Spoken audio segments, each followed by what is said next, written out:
Appreciate the time. Want to get into the album and the tour, of course, and look back on a couple of things. But dude, let's start with the new album, State of Emergency. Loving it, and I understand you moved to New York recently too, and kind of curious the timeline with the album and the move to New York and all that, or move back to New York, I should say. Yeah, it's an interesting question because I started the record when I moved back here, and it was part of the plan. The label asked if I wanted to do another record, and I said sure, but wait till I move back. So it was in conjunction with that move. So we got an apartment, my wife and I and the kid, and just started just carving out some time and doing it that way. It was like doing an old record, like it was like doing one of the old Prong records and writing in my son's room when he wasn't there, and just weird. So yeah, no, it's sort of a return to New York kind of vibe in that record, on this record. It definitely feels that way. It definitely feels a little bit dirtier and a little bit meaner and a little bit pandemic fed up too. Oh, absolutely. Yeah, I mean, I was living in LA during the pandemic, and my boy has a speech delay because we didn't speak to anybody for a year, and we didn't have any communication with everybody because it was so crazy, especially in LA how things were. But yeah, pandemic, media infiltration, all that stuff is on the new record. It's just it's crazy time. So that's all I get is that information. So it comes through me and into the song. So I love it, man. So many great jams at Descent, Breaking Point, Non-Existent, and Non-Existence, I should say. And I was really shocked at the cover at the end of the album, the Rush cover, Working Man. Kind of curious where that idea came from. I started listening to a lot of old records when I moved back here, stuff that I was listening to when I first started playing, and the weather was really dreary when we moved, and it was just like snowy and cloudy, and I didn't see the sun for a while. It was just like, so I really got into these old records like Volume 4 and the first Rush record, and man, I was just jamming it a lot. It was like, that riff is so great, and we just jammed it in the studio, and everyone decided that we should just do a version of it, and it was sort of by accident a little bit. Well, I mean, it fits. It wouldn't be top of mind for a Prong doing a Rush cover, Uh, it works well. yeah, I mean, it's the first album, so it's not like completely prog rock. Uh, it's like a doom metal song, but not that Prong is doom neither. But I don't know. It's being a trio definitely works. I mean, Rush was like a riff oriented group, and the power trio thing, was Prong has had a fourth member here and there, but 90% of our career has been as a trio. Yeah, that makes sense. I didn't even think about that. The trio aspect Yeah. totally works, man. And looking forward to this tour, this co-headline tour with Voivod. We got you in Southern California, coming back to the scene of the crime on Sunday, March 10th at the Fonda Theater in Hollywood. And I imagine you go way back with the Snake in a Way and all those guys. Yeah, I mean, our first tour was opening for Voivod. The first, uh, yeah, pretty much the first national tour. Uh, and we played in Reseda with Soundgarden. I think Soundgarden headlined that show with Voivod and Prong at what was it, the Country Club? Was there? Yeah, it was on Sherman Way and Reseda Boulevard. So that was my first time I've ever been to LA too. I was like, what is this? It was like such a culture shock. I was like, this is so weird, this place. And I remember my booking agent at that time, he goes, you want to take a look around? I'm like, yeah, I mean, where are we? He's like, well, this is the Valley. So it took me downtown and into Hollywood. I was like, wow, this place is cool. So it's like my first experience with Los Angeles was on a Voivod tour. Interesting at the country club. I'm sure you're expecting like the whiskey and like the Sunset Strip, and then here you are at a country club. Yeah, I mean but that club was cool. I mean, I mean, I guess metal is sort of the Valley is sort of a metal place. I think, yeah, the hair metal at FM station, and Then there was a lot of other places around it. But oddly enough, my first, and then when I finally moved to LA, I sort of got stuck there. The first apartment that I got was sort of in that neighborhood, and I didn't Ah, even know it. I didn't really know much about California. I mean, in Los Angeles, and especially, and I just like, it's like, wow, this is cheap. This is back in the day, $300 a month, man. Like studio, that's cool. It was a 1 bedroom. Like I'm going there, and I looked at, it, I go, this is fine. And he's like, all right. I mean, that's when apartments were easy to find, and it was yeah. cheap in Los Angeles. So one of the reasons I got out of there because it's so damn expensive. So No lying about that, man. That's for sure. And kind of curious with this tour, man. Is it a flip flop? Are you guys flip flopping each night, or how's that going to work out? no, out of respect for them, I mean, and for other reasons as well. I mean, I want them to close the shows, and they agreed to doing that. So yeah, I don't feel comfortable. I mean, their legacy goes before us. We were sort of influenced by Voivod too. Like when the band started, we were into Voivod a lot, and like Kreutzen and Voivod and Celtic Frost and Creator and Destruction and Bad Brains, Cro-Mags, and all those great old bands from the early '80s. Yeah, makes sense. And then the tough part, putting the set list together. Like, how many of the new songs can you swing in, plus all the classics you got to play? Well, we've been doing the new songs, and they've been going over really well because we did a lot of touring in Europe last year. So like a good chunk have been played a lot, and they were going over really well. I mean, if they were sort of fizzling, I wouldn't have done them. I would say let's just stick to the classics, but they've been going over really well. And I think we're going to do Working Man too. We're not going to do the full Ah, regular version, but we're going to do some of it, and then the typical old classics. Then we got some real, Jason Christopher, the bass player, wanted to do some real deep cuts on this tour, so we're gonna pull out some weird ones too, like that we have not been doing at all. So it's interesting. gonna be a good mix, yeah. Yeah, And wait. then we'll change it up too. Like I don't think we're gonna play the same set every night. Interesting. That always makes it fun as Yeah. a listener. And you had mentioned that European run. I know Bittner went out with you on that run. He's not doing the States with you, is he? No, he did the first run.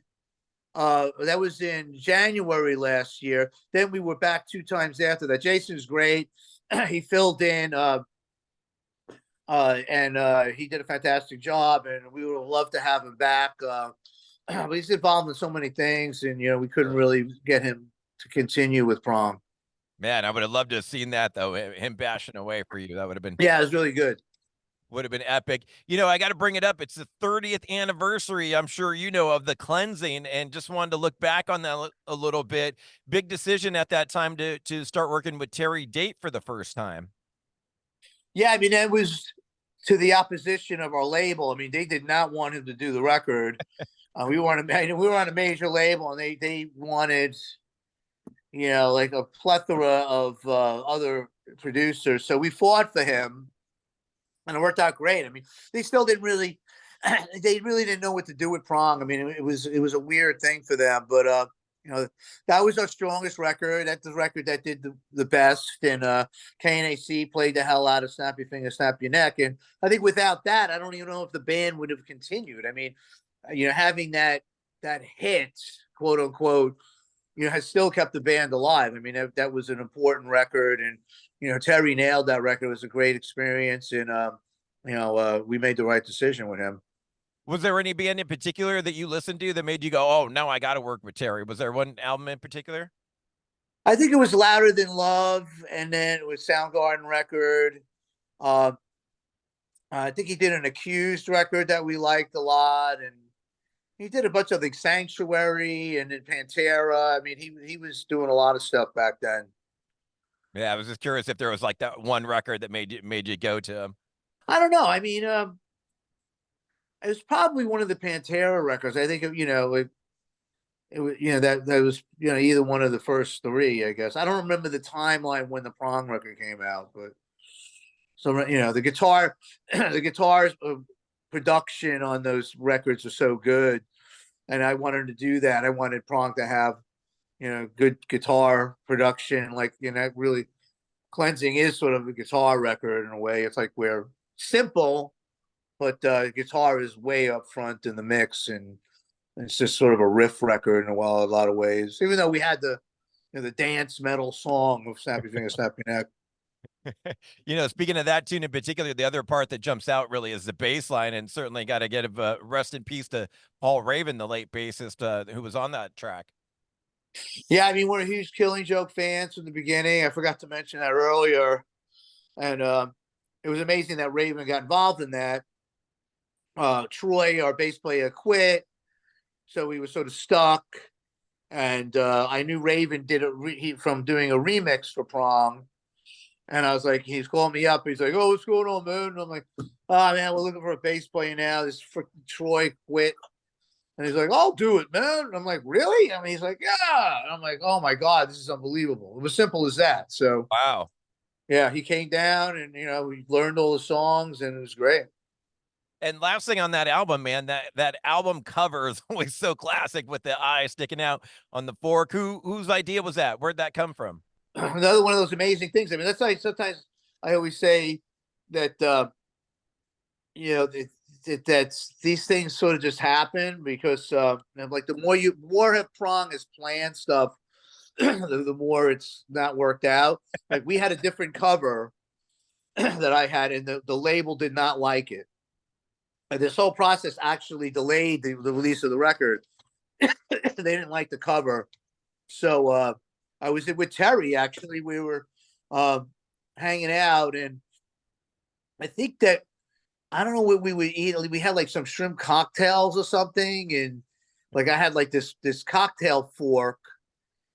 I was like, you know what, like I'm sick of these. You know what?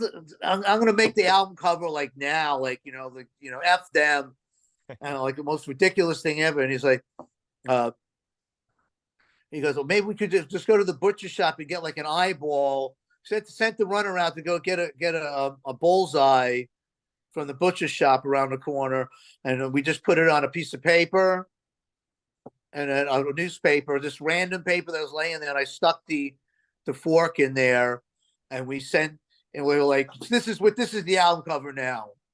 And we weren't even hardly even serious about it, and we took a picture of it and faxed it over there, and they were like, this is great.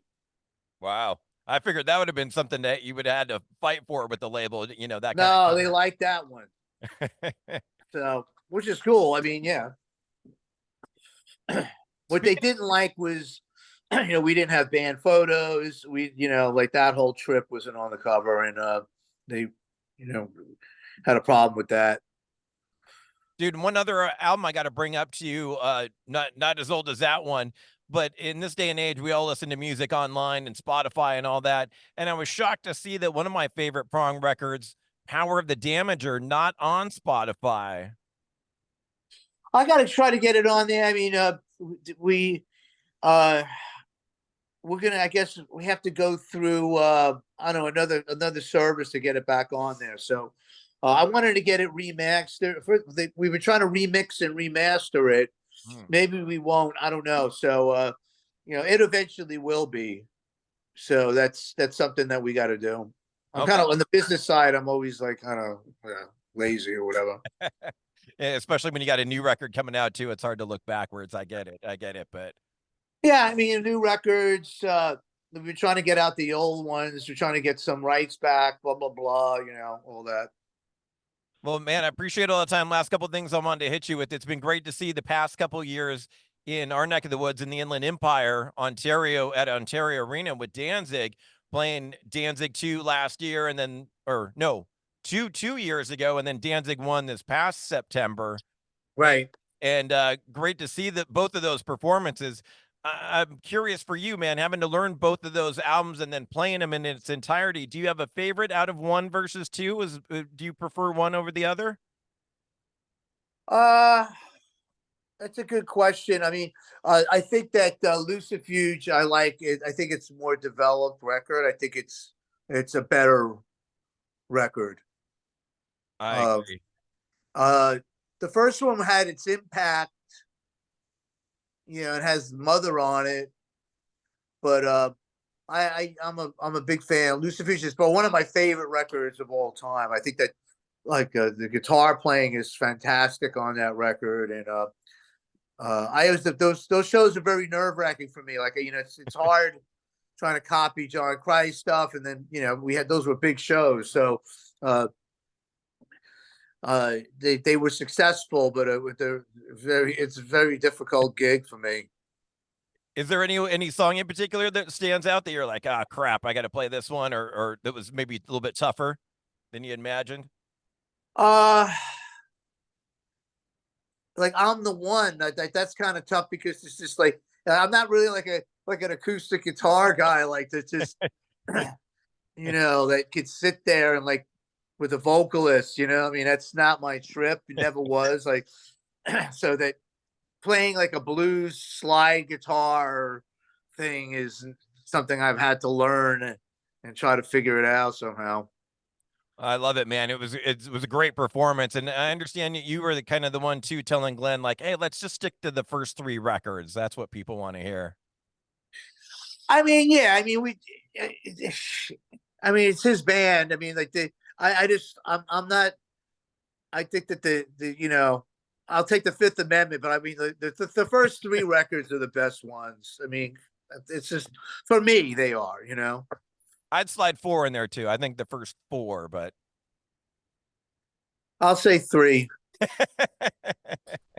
Yeah, I mean, I'm not a huge Danzig four record fan either. Too, it's just like Lucifuge is the one.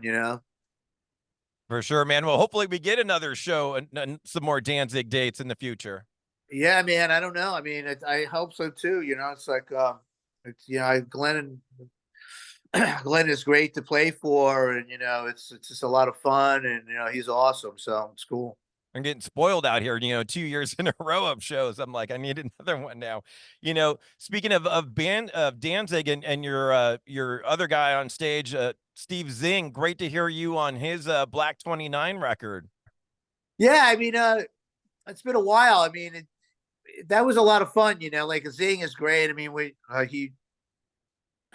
I would do anything for him, like to help him out, and we were thinking of since I live out here. I mean, getting to Jersey is a little hard from here. Like I live on the island, so but we were thinking of doing like another band or something down the line. So I'm still into that idea.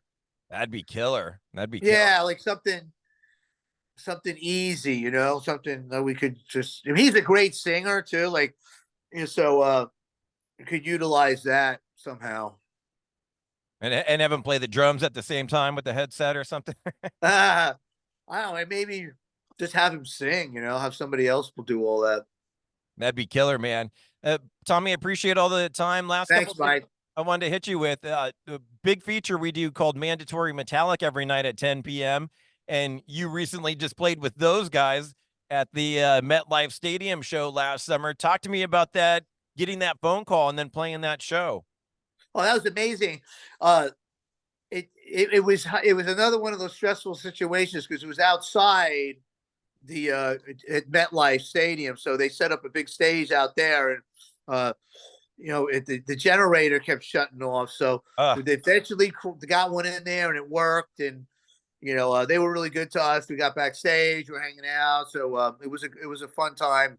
The show went over great, man. Like people were really into it. That's like we hit them with a lot of new songs from State of Emergency. And I thought like some of those songs went over better than the classics. So that's why I'm like, wow, okay, this is going to be a pretty good year. Awesome. And I'm curious, do you go back with the Metallica guys? I mean, they're a California-based band, but I know they had the whole like New Jersey and Metal Militia and stuff back in the day. Is that when you met them, like CBGB days? No, I met them actually at the Stone when we played there way back. I think it was like maybe 89 or 90 or something. Could have been on that Voivod tour, actually. Ah, interesting. Interesting. And Yeah. last Metallica note, I've been having this little debate and curious to get your take on it. Been debating the greatest Metallica album and kind of narrowed it down to the second and third, Ride the Lightning versus Master of Puppets. If you had to pick one out of those two, which one would it be, Tommy? That's Ride the Lightning. I mean, that's like I mean, I still am baffled by that record. Like I listened to it, I'm like, how did they do this? Where does this come from? How did this happen? It's like, it's so crazy good, you know, like, and just so different and so amazing. And they never really, I mean, Master Puppets is brilliant and as well, but they never really captured that again. I mean, it was just a strange, weird, amazing album, the whole thing, you know? Still sounded like they were kind of in the garage at that point on Ride the Lightning, like guys just trying to get out of the garage and record. Yeah, but I mean, the record sounds great, but it's like the rawness of it. But you know, the guitar playing obviously is unbelievable on it, and you know, it's the hooks, the everything about it, and it's sort of low budget. So I mean, how did they do this? That was the main thing. It was like, how the hell did they were able to do it, and why, and how, and it always brings up a lot of questions with me, that record. It really kind of feels like their debut record in a way because there were so many covers on the Kill 'Em All record that it really kind of. Yeah, yeah. And just to put a button on it, do you have a favorite tune we could play for you on Mandatory Metallica? Do you have a favorite Metallica song? Uh Man, I mean, I hate to go into the covers and garage days. I mean, like, I'm really a huge Weight fan. I mean, it's just this Killing Joke, you know? Yeah, I love that song. Love Yeah, that one. Small Hours and everything on that record. yeah. Beautiful, man. Thank you so much for the time and the Thank great you, music, buddy. and can't wait for the show in Hollywood. Thank you, man. I'll see you then.